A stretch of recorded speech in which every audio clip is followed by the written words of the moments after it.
अगर आप ट्रेडिंग करते हो तो एक छोटे से कैलकुलेशन के मिस होने की वजह से एक बड़ा प्रॉफिटेबल ट्रेड छोड़ दोगे, क्योंकि आपको लॉट साइज और मार्जिन का असली मैथ्स नहीं पता।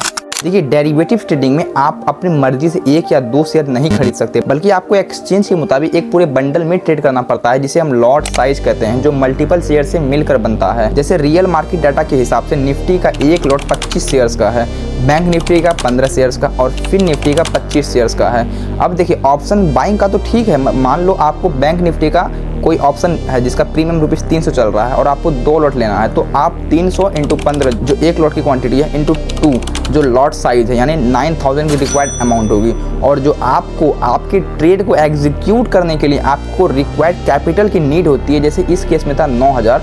अब इसी अमाउंट को मार्जिन कहते हैं।